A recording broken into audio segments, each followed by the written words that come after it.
Bon dia, món!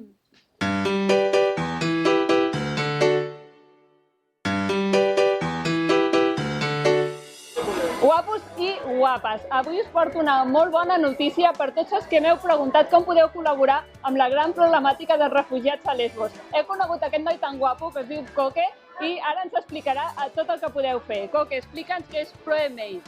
Què tal? És un equip de bombers, infermeres, infermers de diferents parts de tot el territori, des de Galícia, Andalusia, Catalunya, que estem fent tasques de rescat a l'illa de Lesbos des del 2015, des del novembre. Hem engegat diversos projectes, el projecte Aigua, que és readaptació aquàtica dels nens, ensenyar-los a nedar, i ara estem amb molta força, amb moltes ganes i amb molta energia per anar cap al Mediterrani central, que és on actualment està l'emergència.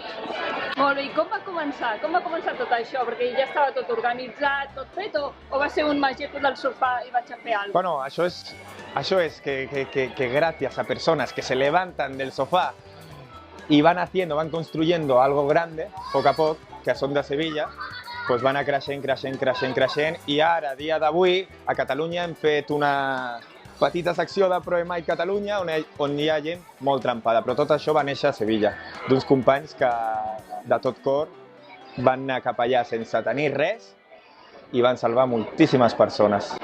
I quina és la vostra tasca allà? Principalment fem guàrdies de nit.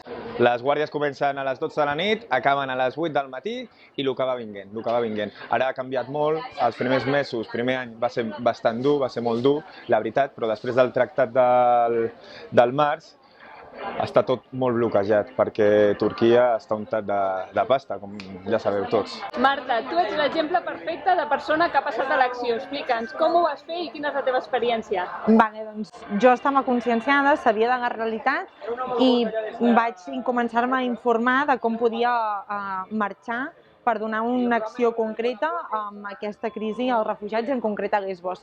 Per mi, com a forma personal, crec que és superimportant saber amb qui marxes per poder anar a fer una acció responsable a terreny. Llavors, a través del Col·legi d'Infermeres de Barcelona vaig posar-me en contacte perquè em donessin informació sobre entitats o ONGs que estiguessin treballant amb aquest tema i vaig conèixer ProEmate.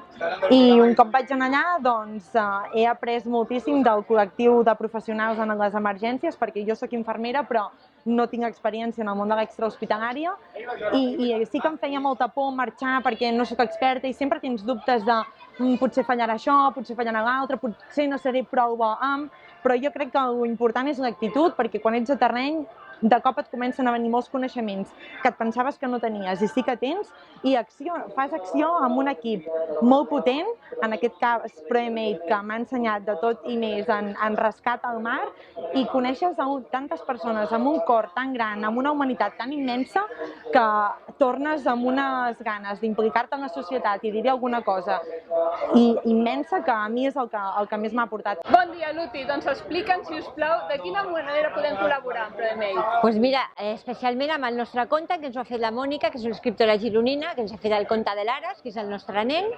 fer-nos socis de la nostra ONG, o bé si sou professionals de l'emergència o de la sanitat, us poseu en contacte amb ProEmate i nosaltres ho gestionarem. Vull dir, tothom que vulgui col·laborar té cabuda amb nosaltres. Molt bé, m'encanta aquest missatge. Guapos i guapes, i ja ho sabeu, com sempre us dic, la difusió és molt important, així que compartiu aquest vídeo perquè arribi ben lluny. Doneu-li a like si us ha agradat i subscriviu-vos al canal perquè seguirem tenint notícies d'ells. I sobretot col·laboreu perquè ja veieu que sí que podem canviar el món. Molts petonets a tots!